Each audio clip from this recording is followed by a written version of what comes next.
Sir Kailash Chandra's short and transcription number 44, volume 2, ready, 5 seconds.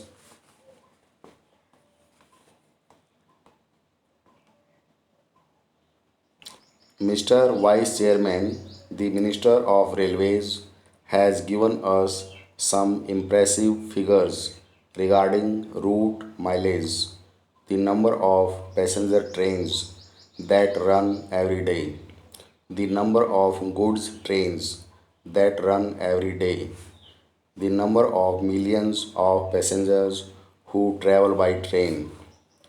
He has tried to compare them in view of the vastness of the country, the large number of passenger trains being run, the large number of goods trains being run, and the big route mileage, he has tried to show that the number of accidents that have occurred is not quite alarming.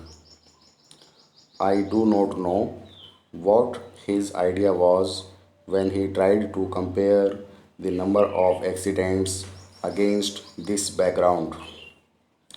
Committees have been appointed when serious accidents took place to find out why such and such accident took place.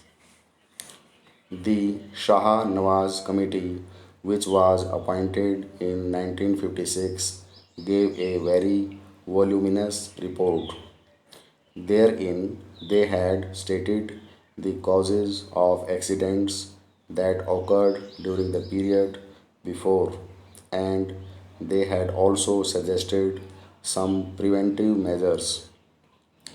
The government have again appointed another committee headed by Dr. Kunjru. It is more than 8 months or so. I do not know why an interim report has not been submitted by this committee. I would have been better, at least, for discussion on such an important subject like this if that committee had submitted an interim report. We could have offered more constructive suggestions. Unfortunately, the committees that are appointed take their own time to submit their reports. Maybe the government is partly responsible for they may not be cooperating with the committee in giving all the material that is necessary for the committee to come to some sort of conclusions and give their findings on such an important question. Time and again, we have discussed this question of accidents, and I was really pained to see how the minister tried to minimize the seriousness of the railway accidents. He also quoted in the other house the figures, the number of accidents that are taking place in other countries, particularly America and England.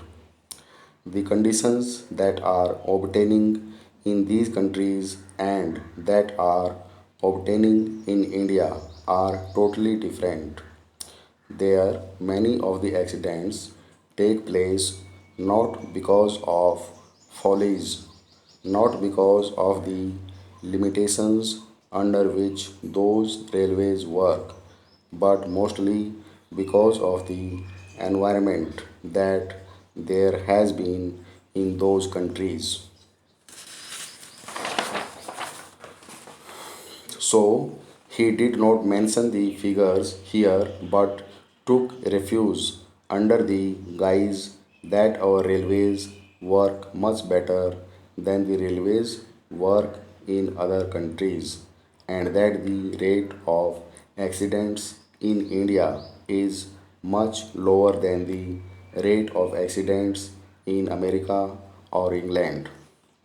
Sir, by having this discussion, the railway board and the railway ministry should be able to learn some lessons and if they are prepared to implement the salient suggestions that will be made by the members, then many of these discussions will not take place and many of the accidents that take place these days will not occur.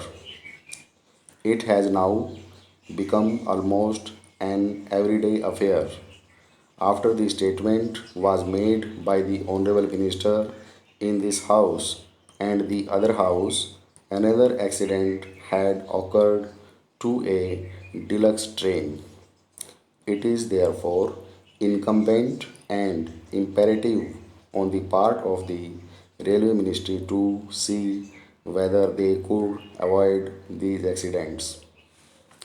Many of the accidents that have occurred not because they are accidents but because of the wrong things done by the railway ministry. When a train leaves the station, care is not taken to see whether it has a defective engine, defective locomotive, whether proper check was made of it, whether the bogies that are attached to the train are properly checked up, whether the screws and bolts that are there are properly placed in their proper places, and so on. These are all things which, if properly inspected, will show whether the train is fit for travel or not. And if these things are properly adhered to, many of the accidents will not occur. A member in the other house has reported a statement from the statesman of Calcutta that the loco shed people asked the driver of a particular train to somehow manage, even though he explained that he could not take the train. He tried to manage. When the train arrived very late, he was said to have been manhandled by the crowd for the late arrival of the train, and he is reported to have stated to the correspondent that, in spite of the protest that he made, he was asked to take that locomotive, which was very defective. Last year, similar accidents occurred. For instance, the Ranchi accident. It is also reported that the engine driver protested when he was asked to take the train because the engine was defective. But in spite of his protests, he was forced to take that engine and an accident occurred. I am glad that an inquiry commission has been appointed to go into the cause of the accident. Stop.